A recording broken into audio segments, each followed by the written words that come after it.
ونستغفره ونتوب إليه ونعوذ بالله من شرور أنفسنا وسيئات أعمالنا من يهده الله فلا مضل له ومن يضلل فلا هادي له أشهد أن لا إله إلا الله وحده لا شريك له وأشهد أن محمدا عبده ورسوله صلى الله عليه وعلى آله وأصحابه ومن تبعهم بإحسان إلى يوم القيامة يا أيها الذين آمنوا اتقوا الله حق تقاته ولا تموتن إلا وأنتم مسلمون يا أيها الناس اتقوا ربكم الذي خلقكم من نفس واحدة وخلق منها زوجها وبث منهما رجالا كثيرا ونساء واتقوا الله الذي تساءلون به والأرحام إن الله كان عليكم رقيبا يا أيها الذين آمنوا اتقوا الله وقولوا قولا سديدا يصلح لكم أعمالكم ويغفر لكم ذنوبكم ومن يطع الله ورسوله فقد فاز فوزا عظيما أما بعد فإن أصدق الحديث كتاب الله وخير الهدي هدي محمد صلى الله عليه وسلم وشر الأمور محدثاتها وكل محدثة بدعة وكل بدعة ضلالة وكل ضلالة في النار أعاذنا الله وإياكم جميعا من النار. Jamaah salat Isya rahimani wa rahimakumullah yang dirahmati Allah Subhanahu wa taala dan saya cintai karena Allah Subhanahu wa taala. Alhamdulillahilladzi bi ni'matihi tatimmus shalihat. Segala puji bagi Allah yang dengan nikmatnya maka sempurnalah segala kebaikan. Alhamdulillah kita dipertemukan kembali di majelis yang mulia ini, yaitu di Masjid Sabilillah ini dalam rangka kita thalabul ilmi syar'i, yaitu belajar, yaitu dalam rangka mempelajari agama Islam ini, yang ini merupakan kewajiban bagi kita selaku setiap muslim, ya, baik laki-laki dan perempuan, sebagaimana yang disabdakan oleh Rasulullah sallallahu alaihi wasallam, thalabul ilmi fardhatun ala kulli muslim. Menuntut ilmu agama itu merupakan kewajiban bagi setiap muslim, laki-laki maupun perempuan, tua maupun muda, karena tidak ada jalan lain kita bisa merealisasikan tujuan kita, yaitu diciptakannya kita di dunia ini, yaitu hanya beribadah kepada Allah Subhanahu wa taala, melainkan dengan cara belajar, ya. Karena dengan belajar kita mengetahui apa-apa saja yang itu merupakan ibadah kepada Allah, sehingga kita mengerjakannya, kita jalani hal tersebut sebagai bentuk ibadah kita kepada Allah. Dan dengan ilmu pula kita mengetahui apa-apa yang itu bukan merupakan ibadah, sehingga kita tidak lakukan, ya. Baik, kita masih membahas tentang tafsir juz amma, dan pada pertemuan yang lalu kita masuk pada surah An-Naba, ya, surat pertama dalam juz amma, juz 30, ya. Kemarin disebutkan ketika Allah Subhanahu wa taala berfirman, amma yatasaalun, tentang apakah mereka saling bertanya, anin nabi'il azim, yaitu tentang berita yang besar, alladzi hum fihi mukhtalifun, yang mereka berselisih di dalam hal tersebut. Kalla saya'lamun, sekali-kali tidak, kelak mereka akan mengetahuinya. Tsumma kalla saya'lamun, kemudian sekali-kali tidak, mereka nanti pasti akan mengetahuinya. Di sini, ya, disebutkan oleh Allah Subhanahu wa taala tentang kisahnya orang-orang musyrik Quraisy pada waktu itu, yang mereka mengingkari tentang adanya hari kiamat. Bersamaan dengan itu mereka meyakini bahwasanya Allah Subhanahu wa taala adalah satu-satunya zat yang menciptakan alam semesta, ya. Jadi ini keyakinan mereka ada keanehan, kontradiktif sebenarnya, bertentangan. Di satu sisi mereka meyakini yang mengatur alam semesta ini, yang menciptakan dunia seisinya ini, itu adalah Allah Subhanahu wa taala, tidak ada yang lainnya. Makanya Allah Subhanahu wa taala menyatakan, wala in sa'altahum man khalaqas samawati wal ard la yaquluna Allah. Kalau seandainya engkau bertanya kepada mereka orang-orang kafir Quraisy pada zaman itu, siapakah yang menciptakan langit-langit dan bumi beserta isinya ini, maka mereka pasti akan mengatakan ini semua yang menciptakan Allah Subhanahu wa taala. Dan banyak ayat yang menunjukkan akan pengakuan mereka orang-orang kafir Quraisy pada waktu itu tentang pengakuan bahwasanya yang menciptakan alam semesta, yang mengaturnya, ini semuanya adalah perbuatan dari Allah Subhanahu wa taala. Tidak ada yang lainnya, ya. Padahal kita tahu yang namanya langit, bumi itu sesuatu yang besar, sesuatu yang luar biasa. Langit tanpa tiang itu bisa diciptakan oleh Allah Subhanahu wa taala. Padahal langit itu lebih luas daripada bumi, ya. Tapi tanpa penopang sedikit pun Allah bisa membuatnya kokoh, ya. Akan tapi anehnya orang-orang kafir Quraisy itu mengingkari atau tidak mempercayai, bahkan mendustakan akan adanya hari kebangkitan, yaitu hari kiamat, yaitu di mana nanti manusia ketika sudah dimatikan kemudian mereka akan dibangkitkan lagi. Mereka mengingkari hal ini. Makanya Allah Subhanahu wa taala menyatakan amma yatasaalun, tentang apakah mereka saling bertanya, yaitu tentang berita yang besar. Berita yang besar. Apa itu yang mereka saling bertanya? Artinya mereka saling bertanya-tanya dalam rangka mengingkari, ya, An-Naba Al-Azim. Sebagaimana kemarin kita sampaikan bahwasanya di sana ada 3 penafsiran. Yang pertama, berita besar tersebut yang mereka pertanyakan dan mereka ingkari itu adalah Al-Quran. Ini yang pertama. Kemudian makna yang kedua adalah kenabian atau kerasulan Nabi Muhammad SAW. Mereka ingkari. Kemudian yang ketiga adalah yang mereka ingkari tersebut adalah hari kebangkitan tersebut, ya, hari kebangkitan. Dan inilah yang paling dekat dengan makna dari kandungan dalam ayat tersebut, yaitu mereka saling bertanya-tanya tentang hari kebangkitan tersebut, tentang berita besar yang disampaikan oleh Rasulullah SAW, dan itu terdapat dalam Al-Quran. Yang mereka saling berselisih sehingga terbagilah mereka pada waktu itu ketika dakwah ini didakwahkan oleh Rasulullah SAW. Ada yang mendustakan, yaitu golongan orang-orang musyrik pada waktu itu. Kemudian ada yang membenarkan dan mengimani, dan inilah golongan orang-orang beriman di kalangan para sahabat. Kemudian Allah SWT mengatakan kalla saya'lamun, sekali-kali tidak, mereka nanti pasti mereka akan mengetahuinya. Artinya mereka benar-benar akan mengetahui bahwasanya apa yang mereka dustakan itu benar-benar nyata terjadi, dan mereka juga akan mengalami. Bahkan Allah menguatkan lagi dengan kalimat berikutnya, tsumma kalla saya'lamun. Ini namanya takkidun maknawi, ya.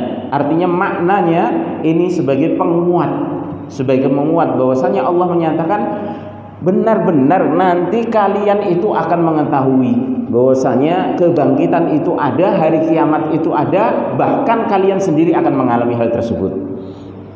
Kalau Allah sanggup menciptakan langit dan bumi yang sedemikian besarnya, ya, kemudian mataharinya, kemudian bulannya, bintangnya, dan berbagai macam penciptaan-penciptaan yang bisa disaksikan oleh manusia, dan itu adalah sesuatu yang besar, maka untuk membangkitkan sesuatu yang kecil seperti manusia, maka ini tentunya jauh lebih mudah, ya, jauh lebih mudah bagi Allah Subhanahu wa taala. Makanya aneh kalau mereka mempercayai bahwasanya seluruh alam semesta ini itu yang menciptakan Allah, padahal itu menurut perhitungan manusia itu kan sesuatu yang besar. Tidak mungkin kalau yang menciptakan itu bukan sesuatu yang hebat, ya. Kalau tidak hebat, nggak mungkin bisa menciptakan itu, ya. Nggak mungkin bisa menciptakan langit tanpa tiang, ya. Langit kok nggak bisa runtuh, padahal langit itu ada 7 tingkatan. Tapi kenapa nggak runtuh tanpa tiang? Dan langit itu dihuni oleh malaikat. Bahkan dalam hadis disebutkan langit itu berdenyit, artinya bersuara, dikarenakan kenapa? Karena Rasulullah mengatakan tidaklah langit itu mengeluarkan bunyi deritan, itu dikarenakan tidaklah setiap tempat di langit sebesar atau seluas 4 jari itu pasti ada malaikat yang di situ beribadah kepada Allah SWT, rukuk sujud kepada Allah SWT. Ini menunjukkan penuhnya langit itu dihuni oleh malaikat. Tidak ada tempat sebesar 4 jari kecuali pasti ada malaikat di situ. Ya. Ini saja Allah mampu. Lalu mereka mengingkari tentang kebangkitan, bahwasanya Allah itu bagaimana nanti menghidupkan manusia yang sudah jadi tanah, jadi debu, mati. Maka tentunya ini lebih mudah lagi. Ya. Kalau di logika, manusia yang semula tidak ada saja, tanpa contoh sama sekali, itu kemudian Allah ciptakan dengan sempurna fi ahsani taqwim, itu saja Allah sangat-sangat mudah di dalam melakukan hal tersebut. Karena Allah cukup mengatakan kun fayakun, jadilah maka jadi. Lalu kemudian Allah matikan manusia tersebut, ya, matikan manusia tersebut walaupun mereka sudah jadi tanah. Kemudian Allah bangkitkan untuk kedua kalinya, artinya Allah akan hidupkan lagi di yaumil qiyamah, ya. Maka tentunya ini jauh lebih mudah dibandingkan menciptakan yang pertama tanpa contoh. Kalau menciptakan yang pertama tanpa contoh saja, wa dzalika 'alallahi yasir, demikian itu bagi Allah sangatlah mudah, apalagi untuk kedua kalinya. Artinya sudah ada gambarannya. Ya. Maka ini seperti logika seorang yang menciptakan sesuatu yang belum ada contohnya sama sekali. Mungkin dia kesulitan dengan tingkat kesulitan yang luar biasa. Misalnya belum ada mobil sama sekali, kemudian dia punya gagasan ide untuk membuat kendaraan roda 4 yang sebelumnya belum pernah ada gambaran bagi dirinya. Dia hanya merengreng saja. Kemudian jadilah mobil tersebut. Ya. Jadilah mobil tersebut. Kemudian ketika dia ingin memperbaiki bentuk dari mobil tersebut, kemudian menyempurnakan bentuknya, kemudian menyempurnakan apa yang menjadi penyempurna dalam mobil tersebut, tentunya semakin hari semakin mudah. Ya, karena sudah ada bayangan. Dan kalau seandainya misalnya apa yang dia pernah buat dari mobil tersebut kemudian dihapuskan itu semuanya, setelah dijadikan kemudian dilebur semuanya, kemudian dia disuruh membuat lagi, tentunya akan lebih mudah bagi dia daripada ketika awal pertama kali. Ini logikanya seperti ini. Walillahil matsalul a'la, dan bagi Allah memiliki permisalan yang lebih tinggi, ya.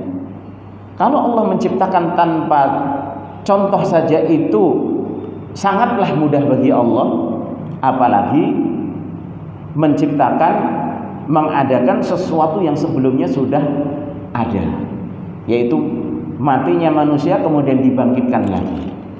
Tentunya ini jauh lebih mudah. Tapi bagi Allah sama mudahnya, baik menciptakan yang semula belum ada maupun yang menciptakan yang sudah ada contohnya. Maka ini semuanya bagi Allah amatlah mudah. Maka ini suatu hal yang bertentangan, ya, apa yang diyakini oleh orang-orang musyrik Quraisy pada waktu itu. Satu sisi meyakini Allah itu maha mampu dalam menciptakan hal-hal yang besar dari dunia dan alam semesta ini, tapi dari satu sisi lain mereka kok mengingkari kalau Allah mampu membangkitkan sesuatu yang sudah mati, yaitu manusia, ya. Maka dari itu setelah itu Allah SWT menyebutkan nikmat-nikmatnya, ya, nikmat-nikmat yang telah dianugerahkan kepada manusia. Dan ini tujuannya agar supaya mereka itu yang didakwahi oleh Rasulullah SAW yang mengingkari hari kebangkitan, hari pembalasan, itu semakin yakin, ya, sehingga kembali dari mendustakan kepada mengimani. Ini tujuannya. Makanya disebutkan tentang nikmat-nikmat, terutama tentang penciptaan hal-hal yang besar di alam semesta ini secara detailnya. Makanya Allah SWT berfirman dalam ayat selanjutnya, yaitu ayat ke-6, alam naj'alil arda mihada, bukankah kami telah menjadikan bumi ini terhampar. Mihada atau dalam qiraah yang lain mahdan, yaitu sesuatu yang sudah disiapkan oleh Allah SWT untuk ditinggali manusia.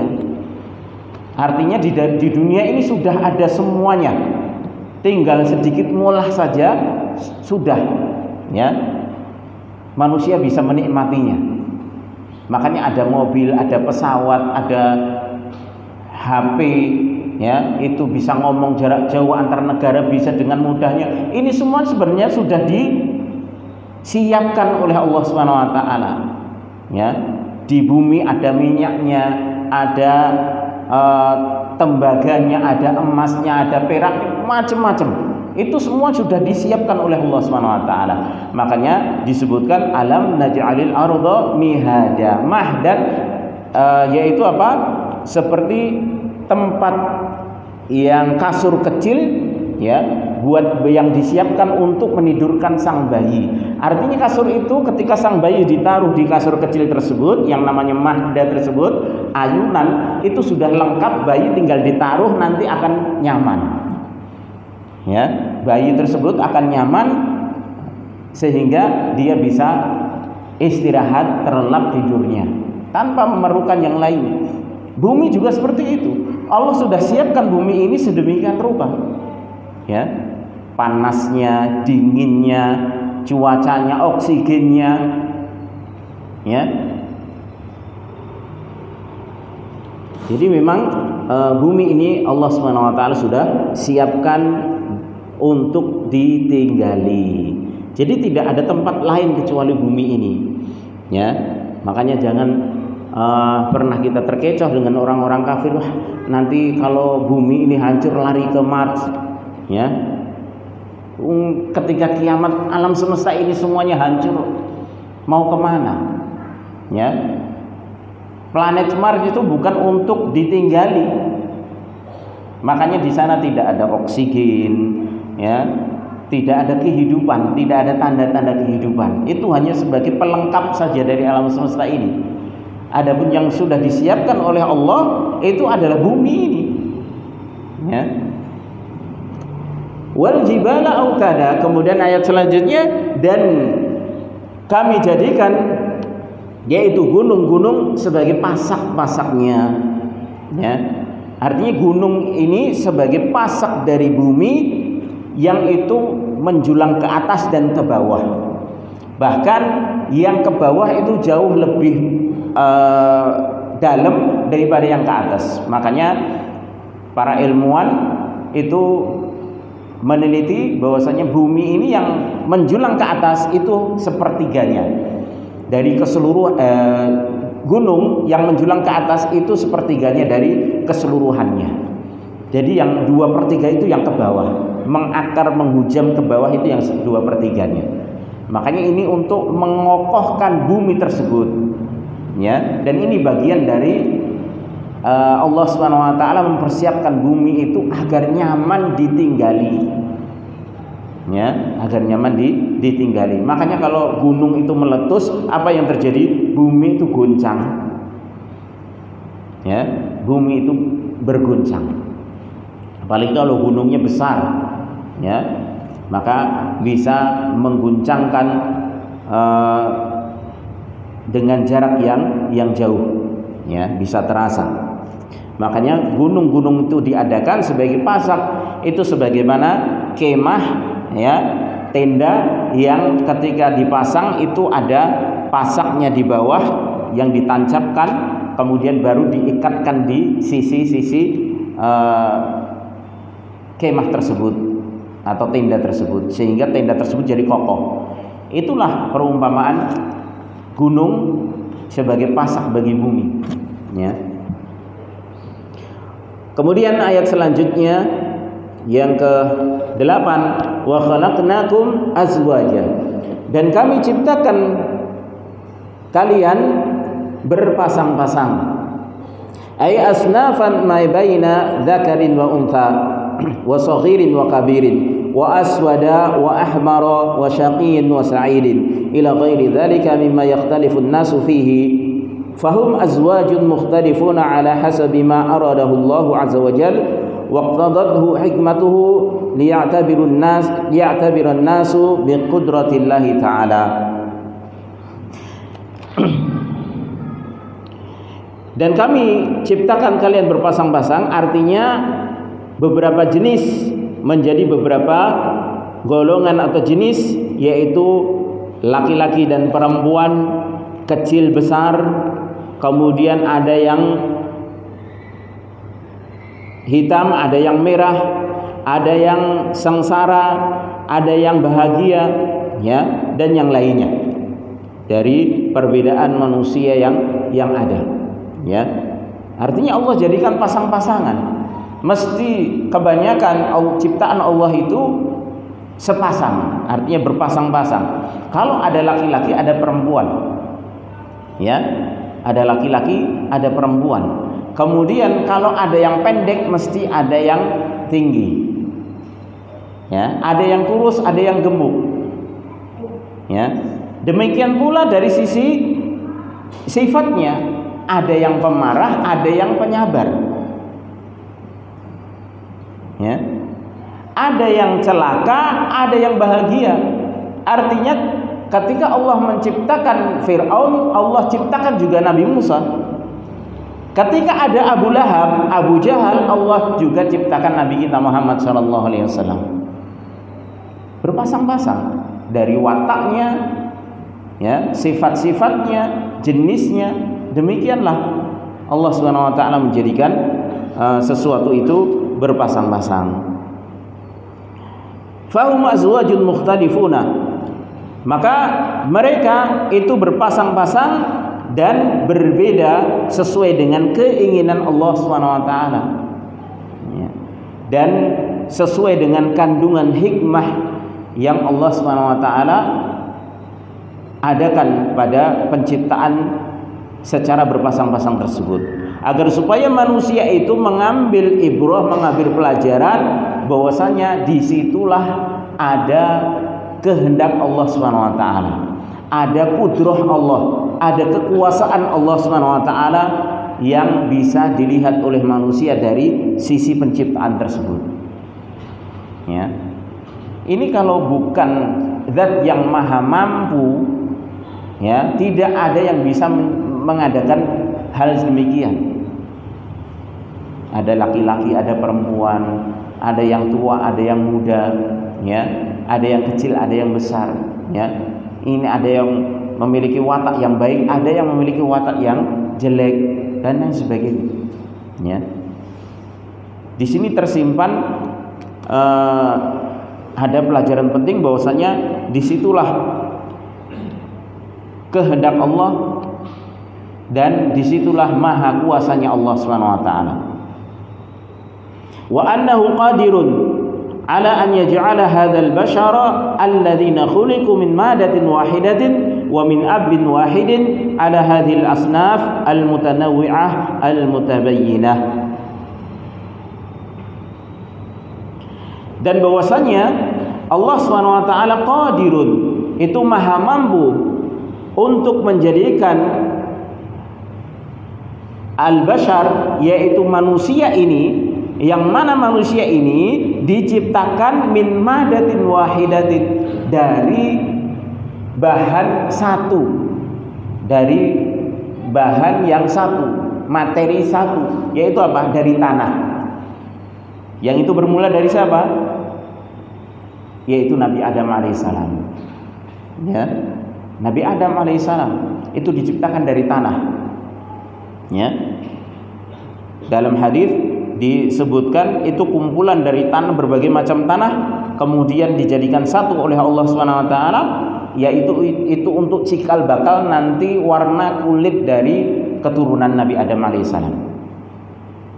Tapi intinya Nabi Adam alaihissalam diciptakan dari tanah.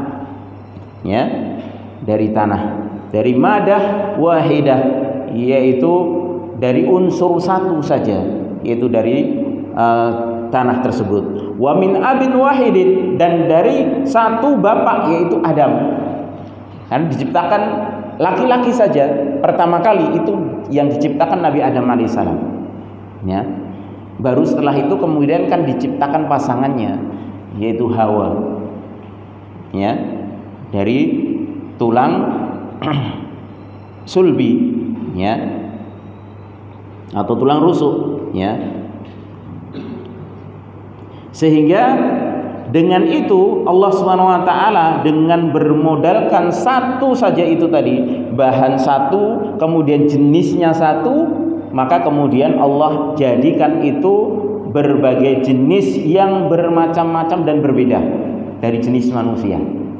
Bayangkan, ya, itu asalnya cuma satu, ya, bahannya cuma satu, tanah, kemudian menjadi satu bapak, ya, kemudian dari situ Allah ciptakan Hawa sebagai pasangannya, kemudian dari Adam dan Hawa ini yang menjadi pasangan, kemudian berkembang biak jadi sekian banyak manusia di muka bumi ini.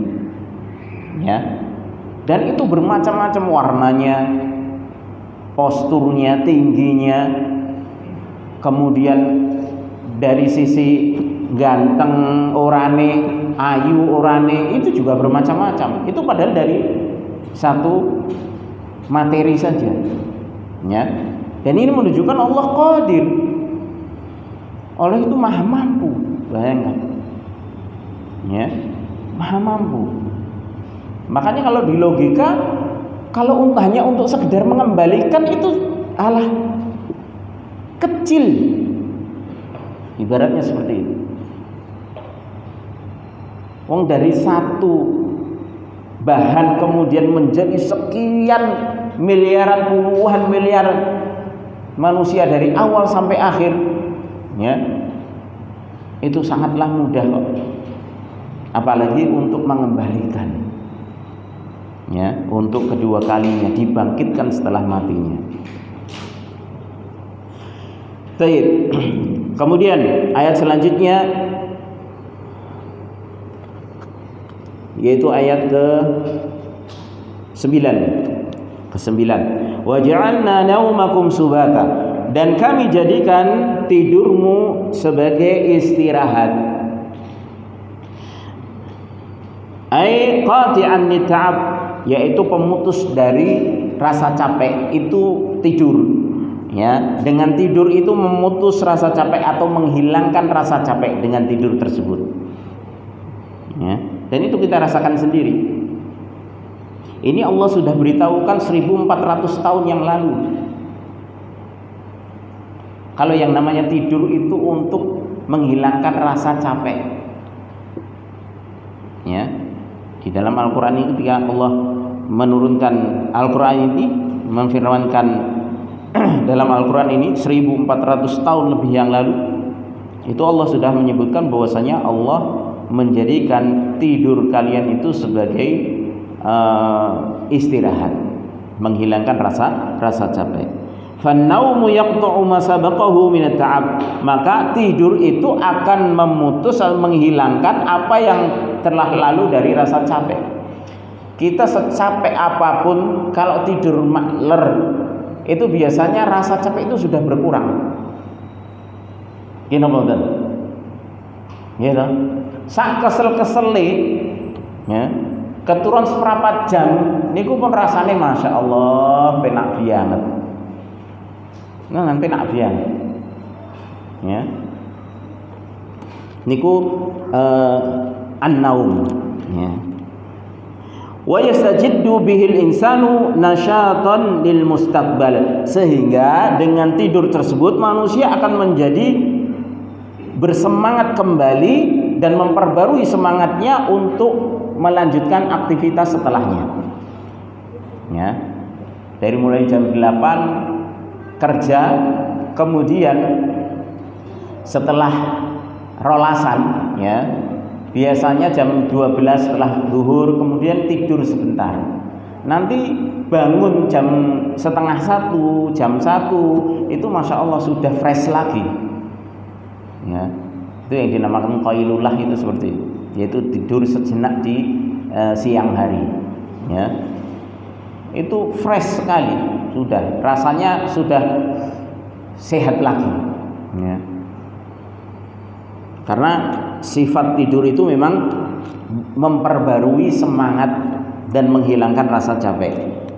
Walidzalika tajidu rajula idza ta'iba thumma nama istaraha wa tajaddada nasyatuhu. Oleh karenanya engkau akan mendapati seorang itu apabila dia capek kemudian tidur istirahat, maka semangatnya akan kembali baru. Ya, semangatnya itu akan kembali baru. Ya, kayak baterai baterai kalau dicas. Ya. Itu kalau senter, kalau indikasi baterainya sudah mau habis, low bed, ya, itu kalau digunakan itu meli kayak gitu. Nanti kalau dipaksakan lama-lama mampet. Ya. Tapi kalau begitu dicas, ya, dicas biasanya kan dalam posisi off, istirahat dulu, ya, seperti orang tidur, ya, dia istirahat itu sebenarnya tenaga itu ngecas kembali masuk ke dalam tubuh, ya. Kemudian setelah casnya cukup, maka biar padam lagi, ya. Wa hadza minan ni'mah wa huwa aidan min ayatillahi kama qala ta'ala wa min ayatihi manamukum bil laili wan nahari wa bitighaukum min fadlih, dalam surah Ar-Rum ayat ke-23. Dan ini merupakan nikmat dari Allah Subhanahu wa taala, dan itu juga termasuk tanda-tanda kebesaran Allah Subhanahu wa taala, sebagaimana Allah Subhanahu wa taala firmankan dalam surah Ar-Rum ayat ke-23, dan di antara tanda-tanda kebesaran dari Allah Subhanahu wa taala manamukum billail, yaitu tidurnya kalian di malam hari, wan nahari wabtighaukum min fadlih, dan di siang hari itu untuk kalian mencari keutamaan darinya, artinya mencari kehidupan yang memang Allah sediakan. Dan inilah fitrahnya, malam untuk istirahat, siang untuk bekerja, bukan dibalik. Kalau dibalik ini biasanya akan mengganggu kestabilan tubuh, ya. Dan ini menurut kedokteran juga seperti itu. Makanya kalau sering begadang itu juga efeknya nggak bagus, ya, sering begadang, ya. Wa ja'alna al-laila libasa. Kemudian dalam ayat selanjutnya, ayat ke-11, dan kami jadikan malam itu sebagai libas, sebagai pakaian. Ay ja'alallahu hadzal laila 'alal ardi bi manzilatil libas ka'anna al-arda talbisuhu wa yakunu jilbaban laha. Artinya Allah menjadikan malam ini itu bagi bumi itu seperti kedudukan pakaian. Jadi seakan-akan bumi ini berpakaian dengan malam tersebut, menggunakan malam tersebut seperti menggunakan pakaian, sehingga jadilah malam itu seperti jilbabnya bagi bumi, ya.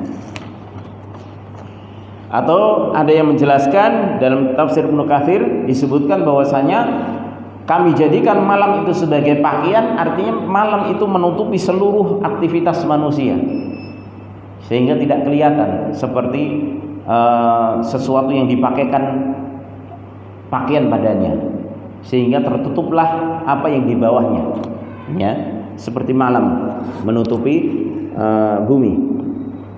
Wa hadza la ya'rifu tamam al-ma'rifah illa idza sa'uda fawqa dhillil ardi wa qad ra'ayna dhalika min al-ayati al-'ajibah idza sa'udta fi at-ta'irah wa irtafa'ta atau wartafa'at wa qad ghabat asy-syamsu an syadhil ardi thumma tabayyanat laka asy-syamsu ba'da an tartafi'a tajidul arda wa ka'annama kasiyat atau kusiyat bilibasin aswada. Dan hal semacam ini tidak akan bisa mengetahuinya dengan pengetahuan yang sempurna kecuali apabila naik di atas bayangan bumi, ya. Dengan cara apa? Yaitu seperti misalnya engkau lihat tanda-tanda yang menakjubkan tersebut sekarang itu semakin bisa dilihat apabila misalnya engkau naik di pesawat terbang, kemudian pesawat terbang itu mulai naik ke atas, mulai terbang. Pada waktu itu matahari terbenam.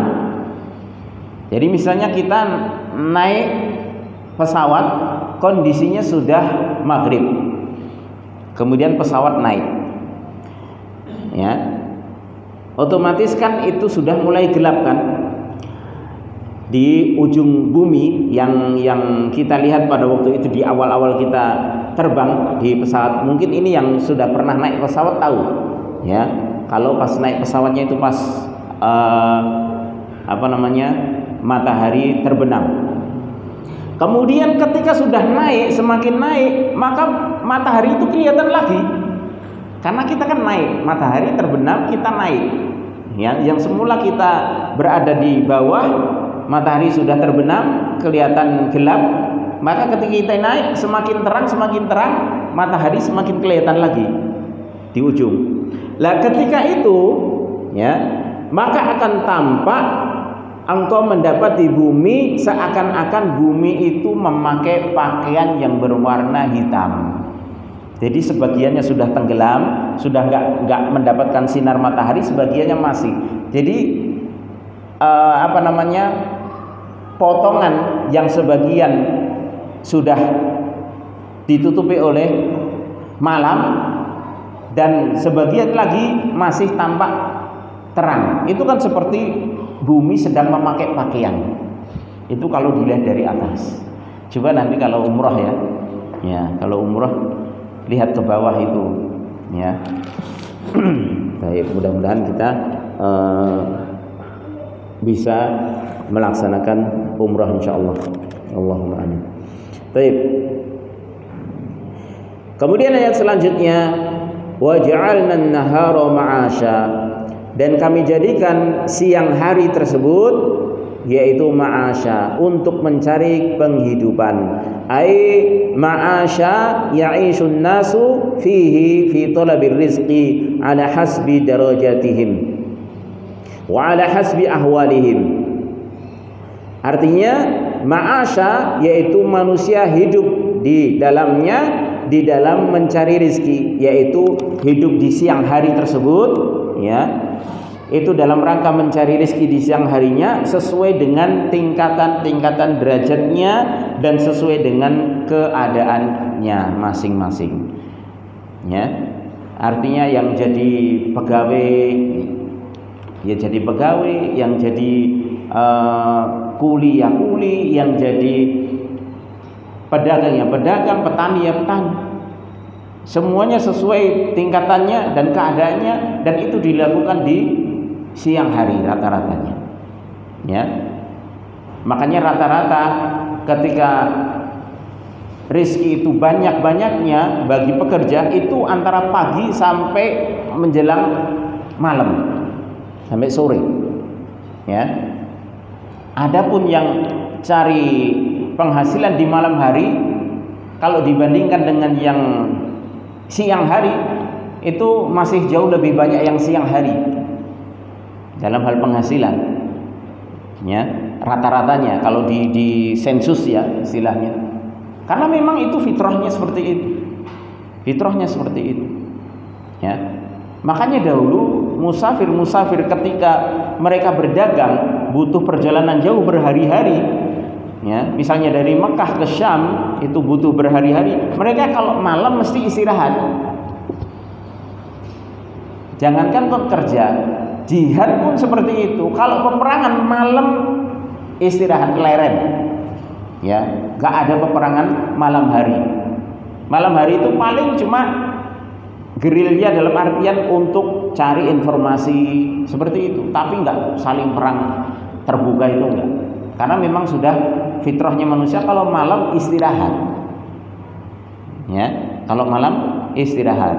Makanya pernah ada seorang nabi yang berjihad di jalan Allah itu ketika dia ingin mengalahkan musuhnya, ya, dia berdoa kepada Allah untuk menghentikan matahari agar jangan terbenam terlebih dahulu. Kenapa? Kalau matahari itu terbenam, maka nanti peperangan selesai, artinya ditunda, ya, di break dulu, kemudian istirahat, akhirnya keesokan harinya musuh jadi kuat lagi karena istirahat. Makanya sosok Nabi tersebut kemudian berdoa kepada Allah agar menunda matahari untuk terbenam sampai dia menang. Nah, ini diantara mukjizat seorang Nabi. Ya, jadi matahari itu ditahan agar supaya tidak tenggelam.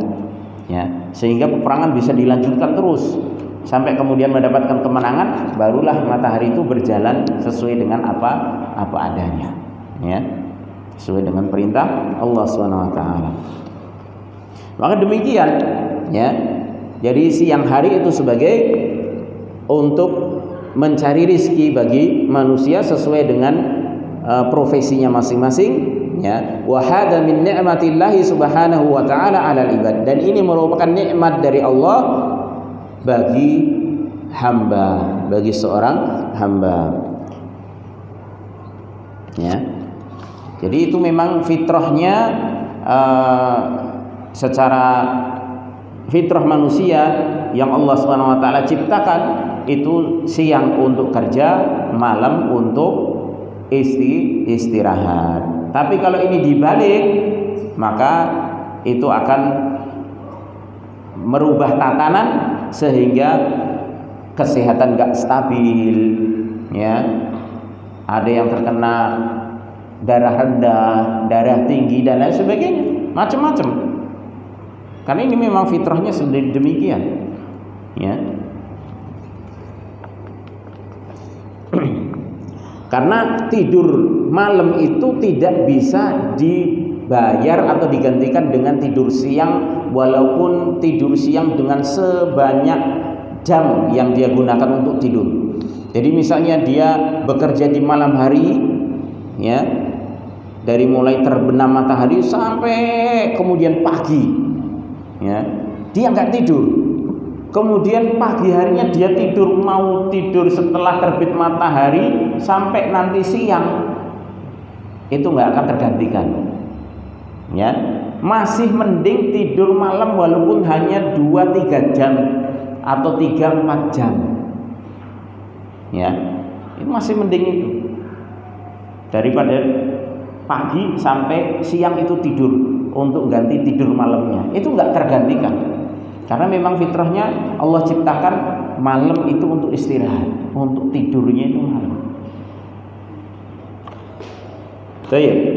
Kemudian yang selanjutnya, wa banaina fawqakum sab'an shidada, dan kami bangun di atas kalian yaitu 7 yang sangat kuat. Ya, wahiyya samawatu sab', yang itu merupakan langit yang 7, artinya 7 langit. Langit itu ada 7 tingkatan, ya. Dan setiap tingkatan satu dengan yang lainnya itu jaraknya dalam sebuah hadis 500 tahun perjalanan. Itu setiap tingkatan, satu tingkatan ke tingkatan berikutnya, ya. Dan itu pun tanpa adanya penyangga. Sekali lagi, tanpa adanya penyangga. Ya, subhanallah. Ya.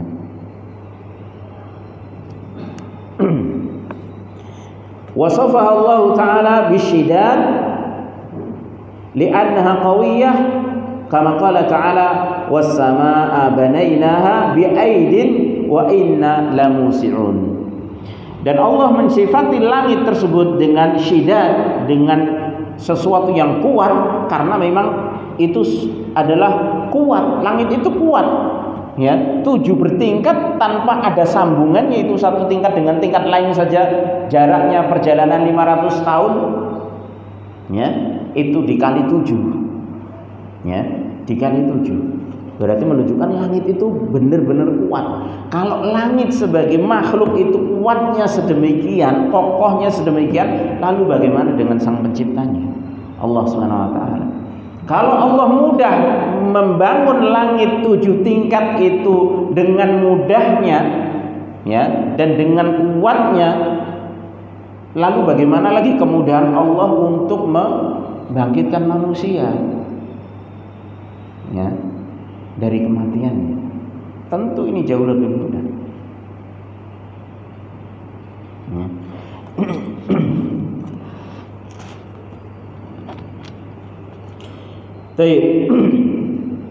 Allah Subhanahu wa taala berfirman, dan langit itu kami bangun bi'aidin, dengan kekuatan. Artinya maknanya apa? Langit itu kami bangun dengan kekuatan, dan langit itu kuat. Ya. Kami bangun dengan kekuatan dan langit itu kuat. Wa inna lamusi'un, dan sesungguhnya kamilah yang meluaskan langit tersebut. Kuat, luas. Yang membangun zat yang maha kuat juga, dzul quwwatil matin, ya, pemilik kekuatan al-matin, yang kokoh kekuatannya, benar-benar kuat. Sudah dzul quwwah, al-matin lagi, ya. Al-matin ini benar-benar sesuatu yang kuat.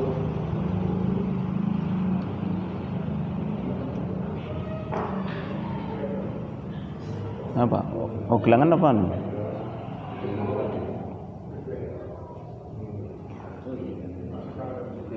Baik, kita tunggu dulu. Bismillah.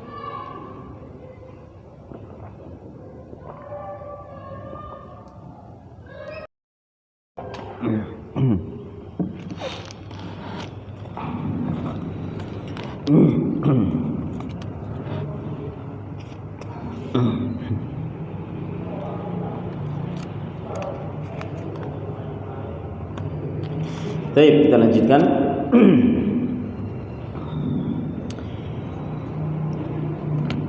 Jadi langit itu kami bangun dengan kekuatan, dan langit itu kami jadikan kuat, artinya, dan sesungguhnya kamilah yang meluaskannya, meluaskan langit tersebut. Makanya langit itu lebih luas daripada bumi. Ini dalam surah Az-Zariyat ayat ke-47. Ay banainaha biquwwah, artinya kami bangun langit tersebut dengan kekuatan. Artinya kami bangun dengan kekuatan, dan kami jadikan langit itu juga kuat. Kemudian selanjutnya, waja'alna sirajan wahaja, dan kami jadikan pelita yang sangat terang, yakni bidzalika syams fahiya sirajun mudhi'un, yaitu itu adalah asyams, matahari, yaitu siraj, yaitu pelita, mudhi'un, yang bisa menerangi, wa hiya aidan dzatu hararatin 'azimah, dan matahari itu juga memiliki panas yang sangat luar biasa, ya, panas yang sangat luar biasa, ya. Pernah ada ilmuwan yang mengukur panasnya matahari? Ada nggak? Belum ada ya? Kayaknya nggak mungkin kan? Mau mendekat gimana? Masya Allah. Saat ini saja kemarau ya, kemarau kita panas sih, Masya Allah, ya. Sedemikian, apalagi kalau matahari itu didekatkan. Baik. Wahaja ay waqadah. Wahaja itu adalah sesuatu yang bersinar sangat-sangat terang. Ya. Fama dhannuka bima yaqrubu minha. Baik, sebelumnya wa hararatuha fi ayyami shaif hararatun syadidatun ma'a bu'diha as-sahid 'anil ardh. Dan panasnya matahari tersebut di hari-hari yang cuaca panas, di musim panas, itu panasnya sangat-sangat terasa panasnya, sangat sekali, ya. Padahal bersamaan dengan itu jaraknya sangat jauh dari bumi. Berapa jaraknya matahari ke bumi atau bumi dengan matahari? Ada pelajaran dia? Ada. Berapa miliar? Gitu ya. Atau jutaan enggak? Hah? Wah, kecepatan cahaya. Ini bukan ranai ustaz ini. Tayyib. Pokoknya aduh. Orang mungkin bakal teko kono lah istilahnya. Tayyib. Walaupun jaraknya jauh dengan bumi, itu panasnya kita rasakan. Terlebih di saat musim kemarau, musim panas seperti ini, ya. Ini di Indonesia yang punya cuaca yang muktadil, cuaca yang imbang, ya, iklim tropis, ya, imbang. Wah, kalau di Timur Tengah sana itu bisa 40 lebih, bahkan ada yang katanya 50 derajat. Bayangkan, panas sekali, ya. Fama dhannuka bima yaqrubu minha, maka bagaimana lagi dengan persangkaanmu terhadap sesuatu yang dekat dengan matahari? Tentunya jauh lebih panas lagi. Kalau kita yang sangat jauh, yang sangat jauh saja panas, apalagi yang dekat dengan matahari, tentu sangat panas. Tsumma innaha takunu fi ayyamil har fi shiddati harriha min fayhi jahannam.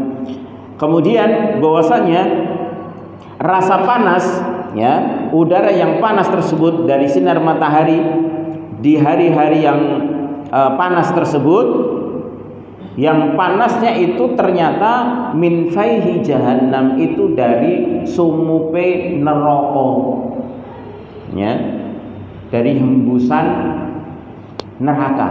Jadi nafasnya neraka itu ternyata yang kita rasakan dari hawa yang paling panas ketika kita di bumi. Itu ternyata nafas dari neraka. Karena ini ada hadisnya. Kama qala Nabi sallallahu alaihi wasallam, sebagaimana sabda Nabi alaihi salatu wasallam, "Idza shtaddal harru fa'abridu bis shalah, fa inna shiddatal harri min fayhi jahannam." Hadis riwayat Bukhari dan Muslim. Apabila panas itu sangat, artinya panas itu sudah sampai puncaknya di dunia ini, fa'abridu bis shalah, maka tundalah salat zuhur. Ya. Jadi ini ada sunnah ketika di musim yang sangat panas, itu sunnahnya salat zuhur ditunda agar supaya panas itu agak reda sedikit. Dan ini pernah dipraktekkan Nabi, pernah dipraktekkan para sahabat, yaitu ketika Ibnu Abbas radhiyallahu ta'ala anhuma itu ingin mematahkan hujahnya orang-orang Khawarij, orang-orang yang mengkafirkan pemerintahan Ali radhiyallahu ta'ala anhu. Maka ketika itu sudah masuk waktu zuhur, kemudian Ibnu Abbas minta izin kepada Ali bin Abi Thalib radhiyallahu ta'ala anhu untuk mematahkan hujah dari orang-orang Khawarij, ya, dengan mengatakan bahwasanya tunda dulu sholat zuhurnya, saya akan pergi menemui orang-orang Khawarij tersebut dan beradu hujah dengan mereka. Siapa tahu mereka bisa kembali ke jalan yang benar, ya. Dan ternyata yang benar sebagian besar kembali, ya, rujuk kembali dengan hujahnya Ibnu Abbas, yaitu ketika waktu zuhur, ya, Ibnu Abbas minta untuk zuhur ditunda terlebih dahulu, ya. Baik. Kemudian Nabi SAW melanjutkan sabdanya, fa inna syiddatal harri min fayhi jahannam. Karena sesungguhnya panasnya, ya, yang dirasakan pada waktu itu, yaitu musimnya panas di bumi, itu min fayhi jahannam, itu dari nafasnya neraka jahannam, ya. Jadi nafasnya neraka saja sedemikian, ya. Kita sudah kewalahan, ya. Wa qala alaihi salatu wassalam, dan Nabi sallallahu alaihi wasallam juga bersabda, ishtakatin naru ila Allah faqalat ya rabbi akala ba'dhi ba'dan fa'adhina laha binafsain nafsin fi syita wa nafsin fi sayf fa ashaddu ma tajiduna aw fa ashadda ma tajiduna min al-bardi min zamharira aw min zamhariri jahannam wa ashadda ma yakunu min al-harri min fayhi jahannam. Ini hadis diriwayatkan oleh Imam Bukhari dan Muslim juga. Nabi bersabda, ishtakatin nar, neraka itu mengeluh kepada Allah Subhanahu wa taala dengan mengatakan, wahai Rabbku, telah memakan sebagian aku dengan sebagian yang lain. Jadi api neraka itu saling memakan, saking panasnya, ya. Satu jilatan api dengan api yang lainnya saling memakan satu dengan yang lain. Akhirnya neraka itu mengeluh kepada Allah Subhanahu wa taala bahwasanya kami ini sebagian dengan sebagian yang lain itu saling memakan karena saking panasnya. Maka Allah Subhanahu wa taala mengizinkan bagi neraka untuk bernafas 2 kali. Ya, menghembuskan nafasnya 2 kali. Nafsun fi syita, yaitu nafas yang pertama yaitu fisyita, yaitu dikala musim dingin, ya. Dan nafas yang kedua fisaif, yaitu dikala musim panas. Maka sesuatu yang kalian dapati, yaitu hawa yang paling dingin di muka bumi ini, itu adalah nafas dingin dari neraka. Dan ini menunjukkan, dalil ini menunjukkan bahwa siksaan neraka itu ada 2, yang satu panas, yang satu dingin. Tapi jangan bayangkan, wah enak ya, sejuk, kayak AC.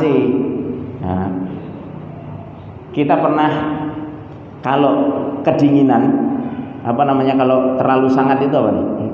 Hipotermia ya. Nah, hipotermia. Saya pernah naik kendaraan tanpa kaos tangan ke Magetan, waktu itu ya musim hujan lah. Itu saking dinginnya tangan itu tahu-tahu nggak terasa. Jadi mau digerakkan gini juga nggak bisa. Akhirnya istirahat. Pulang-pulang masuk angin. Ya, ini sudah sekali. Ini padahal baru berapa derajat ini dinginnya. Adapun dinginnya di Jahannam, ya, siksaan dingin di sana itu dinginnya yang sangat luar biasa, sebagaimana panas. Kalau panas sangat luar biasa, ya, makanya kalau panas itu api dunia itu hanya 1/70-nya, ya, itu dibandingkan dengan api neraka, demikian juga dingin. Ini dikiaskannya seperti itu, ya. Kalau satu bagian saja dari 70, panasnya itu bisa membakar. Kemarin mana ya? Saudara-saudara kita yang kena musibah di Semanggi, ya. Kemudian dingin itu bisa menjadikan orang mati karena terkena hipotermia, ya. Lalu bagaimana lagi dengan siksaan dingin di Jahannam, ya. Maka itu hawa dingin yang kita rasakan, yang paling dingin di dunia itu adalah dari hembusan nafas dingin dari Jahannam. Wa asyaddu ma yakunu minal harri min fayhi Jahannam. Adapun hawa yang paling panas yang kita rasakan itu hembusan nafas panas dari Jahannam juga, ya. Jadi ada 2 siksaan di sana. Wa ma'a dzalika fa inna fiha maslahatun 'azimatun lil khalqi fa hiya tuwaffiru 'alal khalqi amwalan 'azimatan fi ayyamin nahar haitsu yastaghni an-nasu biha an iqadil anwar. Akan tapi bersamaan dengan panasnya matahari yang sangat panas tersebut, itu Allah jadikan di dalamnya tersebut ada maslahat yang sangat besar bagi makhluk. Ya, yaitu apa? Bisa menjadi sebab untuk memperbanyak harta benda. Ya. Di hari-hari siangnya, yaitu ketika manusia itu cukup, artinya tidak butuh untuk menghidupkan lampu ataupun api, ya, untuk penerangan nggak usah. Kalau siang hari cukup dengan matahari itu sudah cukup, ya. Bahkan di rumah pun sudah tembus, ya. Makanya rumah, masjid kalau siang hari nggak usah dihidupkan lampunya, ya. Kemudian untuk tanaman itu juga manfaatnya. Dari situ bisa buah bisa mateng dengan sempurna. Perpaduan antara dingin dengan panas, ya. Kemudian jadilah buah itu tumbuh dengan sempurna. Tumbuh-tumbuhan juga demikian, bisa dipanen sesuai dengan harapan. Akhirnya bisa dijual, ya. Uang pun bisa melimpah. Ini manfaatnya sangat besar. Coba kalau seandainya dijadikan malam terus, yes. Ya, susah, ya, susah. Akhirnya pengeluaran terus, ya, buat ngidupin listrik 24 jam, bayangkan. Ini listrik hanya 12 jam saja sudah suruh bayar saja. Wah, lah kok sampai ini tagihan nih, ya, apalagi 24 jam, ya. Demo jalur subsidi. Baik.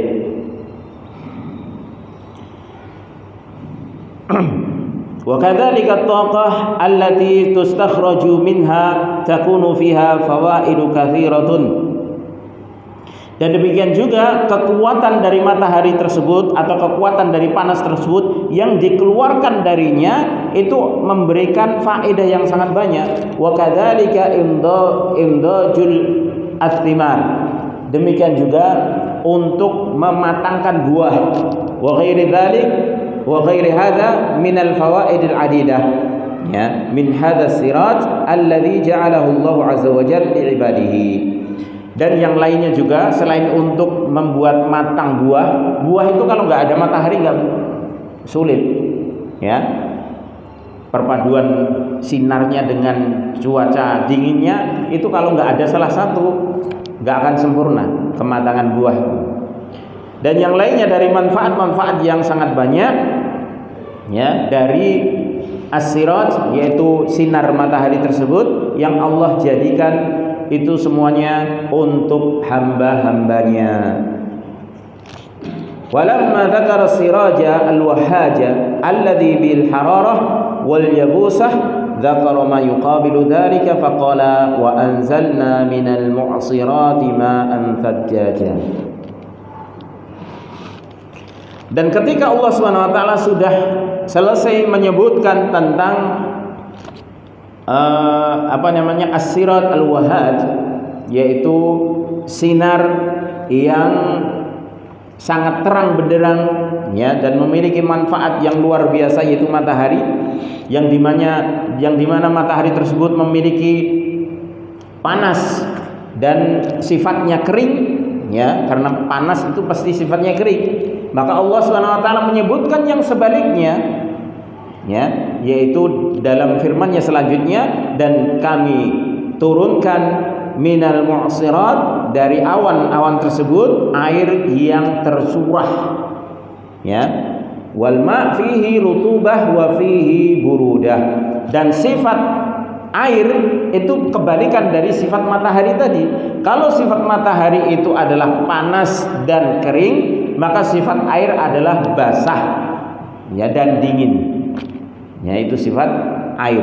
Dan ini untuk sebagai pasangan, ya, sebagai pasangan. Ada panas, kering, ada air yang basah, ya. Wa hadzal ma' aidan tanbutu bihil ardu wa tahya bihi.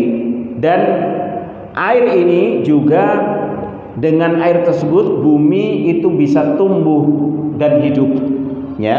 Karena memang penciptaan awal bumi ini kering, ya, mati. Bumi ini sebelumnya mati. Kemudian Allah curahkan hujan, ya. Dan hujan itu dipadu dengan adanya matahari, jadilah sempurna, ya, menjadi bumi yang tumbuh dan hidup. Fa idan dhafa ila hadha ma'us sama wa hararatu syamsi hasala fi hadha indajun lithimar aw lithamar wa namwun laha ala akmala ma yakun. Maka apabila bercampur, ya, atau digabungkan air dari langit tersebut dengan panasnya matahari, maka menghasilkan, yaitu untuk membuat buah itu matang dan tumbuhan itu menjadi tumbuh dengan sempurna, ya. Wa anzalna minal mu'sirat, dan kami telah turunkan dari al-mu'sirat, yakni minas sahab, yaitu dari angin, dari awan, ya. Walaupun ada yang menafsirkan al-mu'sirat itu adalah anginnya yang dimaksud, yaitu angin yang menerpa awan yang membawa kandungan air, kemudian dikumpulkan sehingga turun hujan di satu tempat, ya. Itu proses yang Allah SWT akan jadikan bagi proses untuk turunnya hujan. Wa wasafaha Allah bi annaha mu'sirat ka'annama tu'siru hadzal ma'a 'inda nuzulihi asran. Dan Allah mensifati bahwasanya as-sahab, ya, yaitu awan itu dengan kalimat mu'sirat, seakan-akan tu'siru hadzal ma', yaitu awan itu memeras, ya, agar supaya mengeluarkan airnya ketika air itu diturunkan dengan perasan, ya. Kama yu'saru thawb, sebagaimana baju kalau dicuci, kalau kita nyuci baju itu kan ketika kita sudah kita sikat, kita bersihkan, kemudian kita mau bilas, ya, mau dijemur, itu kan kita peras. Nah, ketika kita peras tersebut, itu kan airnya jatuh ke bawah. Demikian ibaratnya awan yang mengandung air itu ketika Allah turunkan itu seperti awan yang diperas, kemudian keluarlah airnya, ya. Fa inna hadzal ma' yatakhallalu hadha sihabu, ya, wa yakhruju minhu kama yakhrujul ma'u minats thawbil ma'sur. Maka sesungguhnya air ini meresap melewati awan tersebut, ya, dan keluarlah darinya sebagaimana air yang keluar dari baju yang diperas, ya. Itu prosesnya demikian. Wa qaluhu ma'an thajjaja, adapun kalimat atau firman Allah ma'an thajjaja ay katsirut tadaffuq, ya, yaitu kaliran air yang sangat banyak, wasi'an, yang sangat luas, ya, artinya mengucur banyak dan merata, ya. Itu sifat air yang turun dari langit, yaitu dari awan tersebut.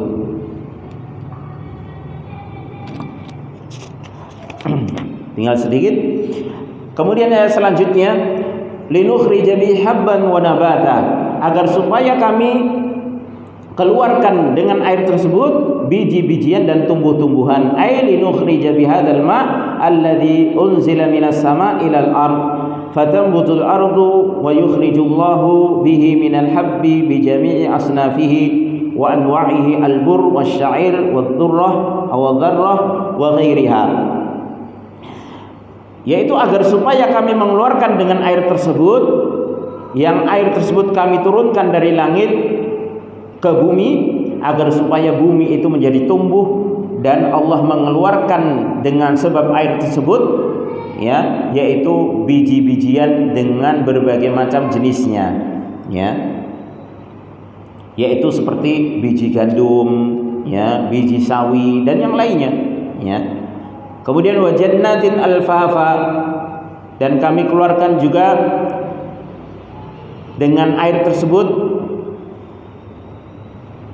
yaitu jannat, yaitu kebun-kebun yang sangat lebat, ai basatin multaffan, yaitu bustan, ini jamak dari bustan, basatin yaitu kebun-kebun yang multaffan, yang sangat rindang, ba'duha ila ba'd, sehingga satu dengan yang lainnya itu hampir mirip serupa, ya, kayak berjejer itu, ya, kayak kalau ada pagar dari tanaman itu, ya, itu biasanya kan kayaknya ini pohonnya satu jadi satu, itu saking lebatnya itu seperti itu, ya.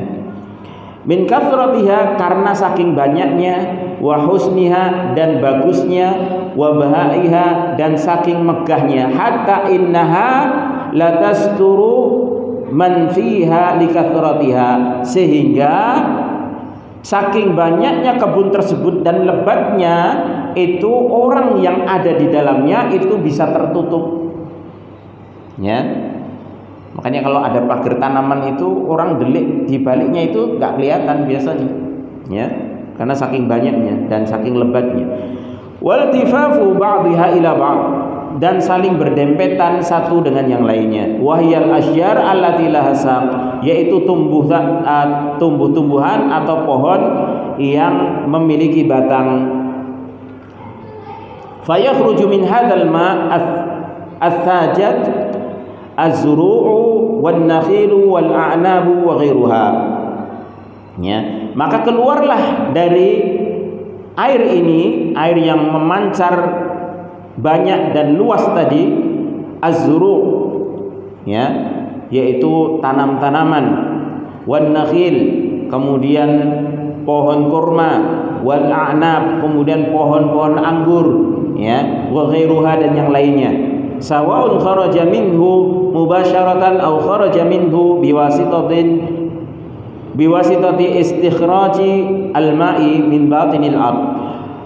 Sama saja, baik keluarnya tumbuh-tumbuhan tersebut secara langsung, airnya artinya kena hujan langsung, ya. Kalau kita sebut sekarang istilahnya, kalau tanaman padi itu tada hujan, ya. Tanaman padi tada hujan, artinya diairi dengan air hujan langsung.